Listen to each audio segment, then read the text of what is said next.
SBC ஒற்றுமை, MBC ஒற்றுமை, minority ஒற்றுமை, வாழ்க வாழ்க வாழ்கவே. ஜெய் பீம், ஜெய் பீம், ஜெய் சமத்துவ தலைவர், ஜெய் சமத்துவ தலைவர். இதயத்துடன் என்னுடைய இனிய நண்பர் ஆம்ஸ்ட்ராங் அவருடைய முதலாம் ஆண்டு நினைவேந்தல் நிகழ்வுக்கு வருகை தந்திருக்கின்றேன். நண்பர் ஆம்ஸ்ட்ராங் அவர்கள்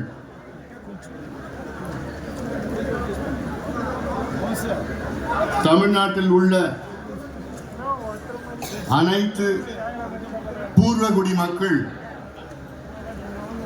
ஒன்று சேர வேண்டும், இந்த மக்களுக்கு சமூக நீதி பெற வேண்டும் என்ற நோக்கத்தில் அவருடைய பயணத்தை தொடங்கினார்.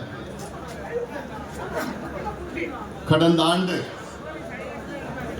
கொடூரமான முறையில்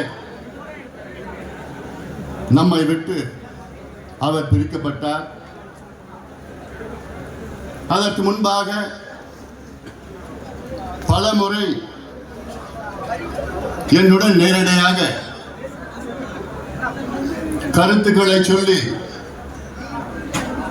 எப்படியாவது இந்த மக்களை நாம் முன்னேற்ற வேண்டும்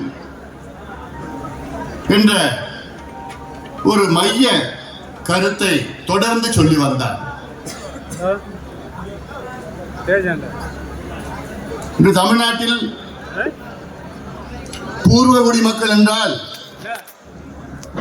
ஒன்று பட்டியலின மக்கள், அடுத்து வன்னியர் மக்கள், அடுத்தது மீனவர் மக்கள், மற்ற சமுதாயங்கள் எல்லாம் இருக்கின்றார்கள். ஆனால் அதிக அளவில் இது அடிப்படை உண்மை.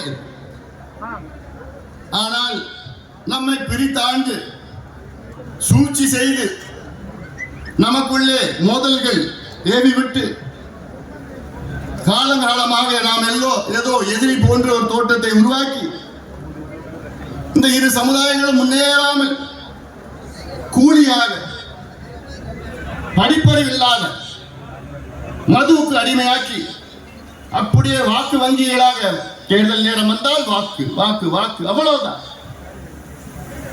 இதற்காகத்தான் எங்களுடைய ஐயா சமூக நீதி போராளி மருத்துவர் ஐயா அவர்கள் பாட்டாளி மக்கள் கட்சியை தொடங்கி அதற்கு முன்னோடிகள் அண்ணல் அம்பேத்கர் அவர்களும் தந்தை பெரியார் அவர்களும் புரட்சியாளர் கார்ல் மார்க்ஸ் அவர்களை எங்களுடைய வழிகாட்டிகள், அவருடைய கொள்கைகளை நாங்கள் பின்பற்ற வேண்டும் என்ற நோக்கத்திலே எங்களை மருத்துவர் ஐயா அவர்கள் வழிநடத்திக் கொண்டிருக்கின்றார்கள். அதில் எந்த கருத்து வேறுபாடும் நிச்சயமாக கிடையாது.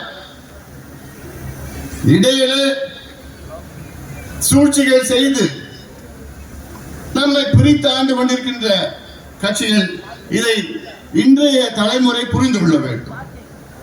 குறிப்பாக இளைஞர்கள் புரிந்து கொள்ள வேண்டும். யாரும் யாருக்கும் எதிரி கிடையாது.